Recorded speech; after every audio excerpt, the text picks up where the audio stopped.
Maalam na pagbati, Pilipinas. Marcos Duterte patalsikin na ang panawagan ng mga progresibong grupo sa gitna ng corruption saga na patuloy na bumabalot sa bansa. Ito ay matapos lumabas ang mga expose na abot hanggang sa pinakamatataas na opisyal ang sangkot sa korupsyon, ang Pangulo at Vice Presidente. Ayon sa bagong alyansang Makabayan o Bayan, tila paikot-ikot na ang mga ginagawang investigasyon at anilay cover-up sa mga kapwa nilang korap na opisyal, si Pangulong Marcos man yan o Vice President Sara Duterte. Kaya naman ayon sa grupo, dapat na silang palitan sa pwesto. Talagang hindi kaya ng kasalukuyang gobyerno na imbestigahan itong malawakan at sistematikong korupsyon na nagaganap dahil ang involved dito mismong nasa leadership na eh. Ang unang pumutok talagang mabigat na issue dyan ay kaugnay kay Vice President Sara Duterte. Ito yung paglustay niya ng 612.5 million pesos ng mga confidential and intelligence funds. In fact, dahil sa kanyang paglustay ng pera na yan, siya ay na-impeach. Ilang buwan matapos niyan, pumutok naman itong issue ng flood control scam. Ang hindi inaasahan ni President Marcos na lumawak at lumalim ang interes at mga panawagan ng taong bayan dito. Kaya mismong siya ngayon ang nasasadlak na. Dagdag pa ng Bayan, hindi raw dapat palagpasin ang 100 billion pesos na budget insertions ng Pangulo sa pinirmahang 2025 national budget. Sa mga budget insertion daw kasi nakakakuha ng mga kickback ang mga politiko ayon sa grupo. Sa ganitong kalagayan na ang pinakamatataas na opisyal ng bansa ang pinagbibitiw para mapanagot, paano ang magiging kapalit? Isang tunay na demokratikong gobyerno na nare-representa lahat ng pangangailangan ng bawat mamamayan at nare-representa ang lahat ng sektor. Mga magsasaka, ng mga manggagawa at ng mga maralita na sa mahabang panahon ay pinagsasamantalahan. Dapat lang talaga paglaban yung karapatan ng mga tao. Pangukurap, ibigay na nila lahat ng mga kinurap nila.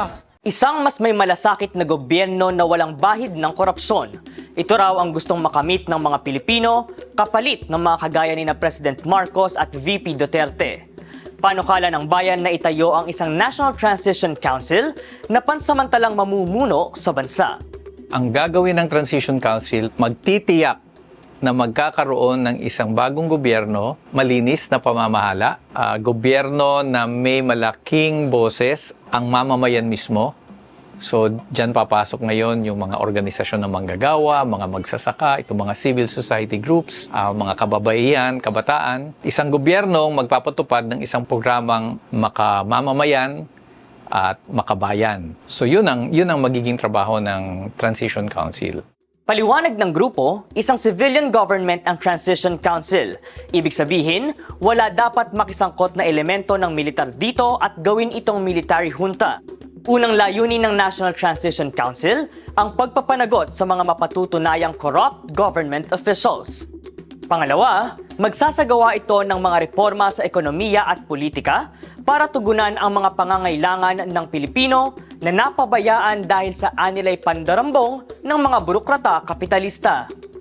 Lahat ng ito ay para masiguro ang pangatlong layunin na maglunsad ng isang halalan na totoong malinis at walang dayaan, na hindi papayagang tumakbo ang mga political dynasty at mga sangkot sa katiwalian. Hindi na bago ang konsepto ng National Transition Council sa Pilipinas. Noong 1986, matapos patalsikin ang Marcos Sr. dictatorship, itinatag ang revolutionary government sa ilalim ng unang Aquino administration na nagsilbing Transition Council noong panahong iyon.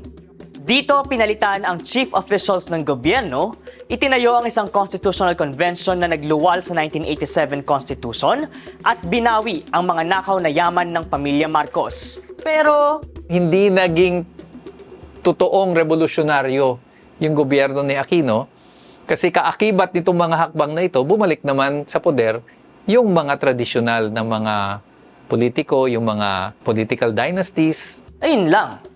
Kaya naman daw kailangang mahigpit na bantayan ng taong bayan ang pagpapatupad ng mga reforma sa sistema ng paggogobyerno.